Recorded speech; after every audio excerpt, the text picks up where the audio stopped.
So what's the story with the hood on these cars? Well, the hood, if you damage it, you would have to send the hood back to Shelby just to get one. From what I understand, they are pieced together carbon fiber. So it's a very expensive yes, it as is. well. So for most of our customer spotlight videos, we've got a highly modified car behind us and a good customer sitting next to me. Now, John here is a great customer of CJ's. He's actually owned a modified car. I know this for a fact because it's currently in my garage. But when he got rid of that car, he bought a very special car that's behind me, and today he's here to tell us all about it. So John, thanks for coming out. Obviously, you've been a supporter of CJ's for years. Yep. Your 96 is a great car. Like I said, I currently own it and love the car. But tell us about what made you buy this one behind you. I always wanted a Shelby, but I didn't want the run-of-the-mill newer Shelby. Okay. I wanted one that was a few years older, and I wanted the special Shelby like the KR. I mean, for people who might not know, I mean, a lot of guys watching this might even not know the KR existed. I mean, maybe they know about the 68, you know, the king of the road, obviously the whole story about right, that. But I think a lot of people didn't know they made another one in 08. And 09, I believe as well. 08 and 09, they made the KR. I've been to a lot of car shows where people ask what the KR even means. And you have to explain to them the that whole it was king a of the road KR. thing. And it was one of the things that Carroll Shelby wanted. Yes, I remember when the whole story behind that. Yeah. He just wanted to make a car that would dominate. Now, when it came to the new car, what separated this from your normal, like you said, your normal run-of-the-mill 07, 08 GT500? Well, what made the KR different? The 07 and 08 had 500 horsepower, where this one had 540. Okay. This has all the special wheels, the modified exhaust, the short throw shifter.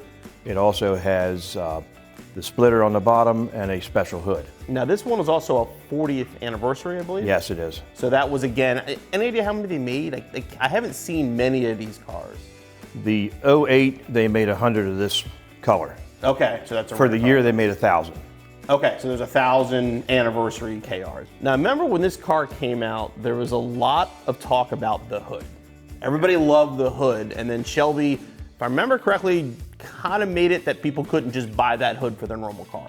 Yeah. So what's the story with the hood on these cars? Well, the hood, if you damage it, you would have to send the hood back to Shelby just to get one. You couldn't Okay. you can't just order a hood for any run-of-the-mill Shelby or an 08 or 09 regular Mustang. So they tried to make sure that hood stayed on KR. Stayed on the car, And that is a yeah. KR specific Yes, hood. it And I believe is. are they glass or are they carbon? They are carbon fiber. From what I understand, they are pieced together carbon fiber. Okay, so it's a very expensive Yes, it as is. well. Now, being that this car is as rare as it is, I mean, obviously your other car was modified. I know you did a stroker and all kinds of stuff. Are you going to modify this one? I mean, I know you've had it for a couple years now, I think. I've had it for 2 years. I do have the Metco 2.6 pulley for it, Okay. and the Metco double idler that takes up the slack in the belt. Okay, and that would bump it up.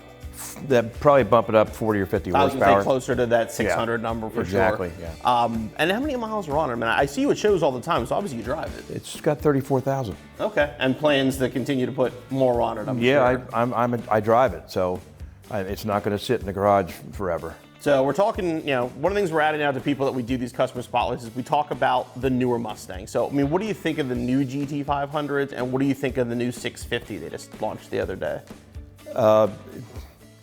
Whenever a new Mustang comes out or a Shelby, you look at it and you think, oh, I don't like that, you know. But eventually they grow They kinda on you, grow on you, and yeah. you just come to like it, just like it.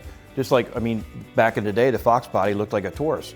Yeah, it So still does. I mean, but yeah, and it still does, and you got to like it regardless. Yep. So you think the same thing for the 650? You think it's yeah, I gonna think grow the on you a same little thing. bit I once think you it's going see to them? sell probably well. Now I know you don't have any desire to get into a newer Mustang. I know you kind of always like to have. You've been kind of an SN S197 guy, and you kind of Yeah, stick in that area. I don't have any desire to get another one at this point. So pretty much this one for life. This is going to be here for a long Well, time. I mean, it's a great choice, beautiful car, and thank you for bringing it out today. Yeah. Appreciate it.